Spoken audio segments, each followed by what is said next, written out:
Nilabas na ng NBA last 2 minutes report about sa game ng Pacers at Celtics. Ang nilagay doon, hindi dapat foul si Porzingis kontra kay Benedict Mathurin. Incidental contact yung nangyari kay Porzingis at legal pa rin yung pagbantay niya.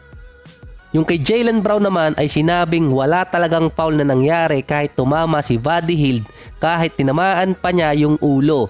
Sinabi din doon sa report na tumama muna sa bola bago incidental na tumama kay Brown na base sa rulebook, clear contested shot ang ginawa ni Buddy Hield katulad ng kay Porzingis. Ang isa pang mali di umano doon na hindi nakita ng mga referee ay yung screen na ginawa ni Miles Turner noong mga last 2 seconds na.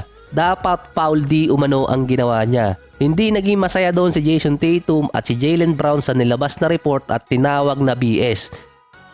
So ginawa ko na to last episode. Ang sinabi doon sa comment section na karma ang Boston dahil sa ginawa nila kay LeBron last season at yung foul na binigay dito kay Taurean Prince. Pero si LeBron nagkomento na rin sa bad call na yon. Pero hindi dahil sa miss call na foul sa kanya nung mga nakaraan kundi dahil sa review na ginagawa during game. Wala kasing issue kung mali yung unang tawag ng referee. Pero yung i-review habang nasa game dahil mayroong coach challenge ang pinupunto ni LeBron para saan pa yung challenge na yon kung mali rin ang itatawag at i-review ng mga referee. Ang masama pa doon, i-review pa ulit tapos babawiin naman saka itatama.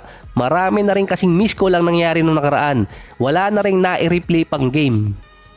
Lahat ng rule sa NBA merong loophole. Merong mga players ang nakakakita ng loophole na yon kaya ginagawa nila minsan. Yung coach challenge, ang loophole kasi doon parang timeout kapag inaccept ng referee saka i-review.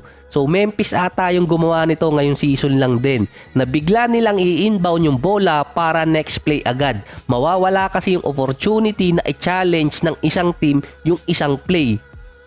Mostly yon para sa non-call violation. Parang ang Dallas ganun din ang nangyari ngayong taon. Pinuputol agad ng kabilang team yung current play at para susunod na play na agad para hindi agad makatawag ng challenge yung kabilang team.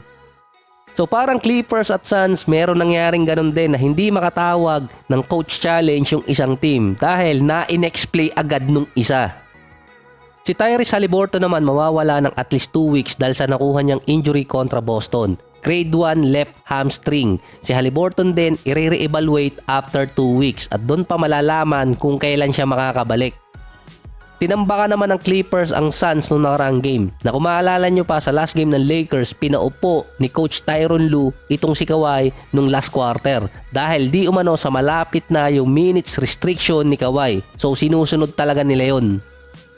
Back-to-back game kasi yon para dito kay Kawhi versus Suns. Meron siyang 17 points para kay Kawhi. 26 naman para kay PG. Si Harden nasa 19 points, 7 rebounds at 10 assists. Ito yung unang beses na nakakatapat ni Kevin Durant, si Westbrook at si Harden ulit. Nagka-trash talkan pa si KD at si Westbrook. Nung una kasi tinatrash talk ni Russ si Nurkic. Sinabihan ni Nurkic na kaya ka naman bangko. Dito sumama si KD na sinabihan niya si Nurkic na wag ganon magsalita kay Westbrook. Binalingan naman ni Westbrook si KD at sinabi niyang alam ni Russ na hindi talaga magsasalita itong si Kevin Durant. So hindi ko na sinama dun yung iba dahil meron ng mga mura.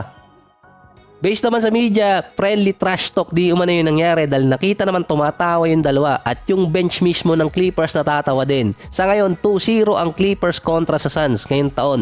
Pinigilan din ng Clippers ng mga 20 wins ang Suns at ngayon top 9 sila so far dito sa West.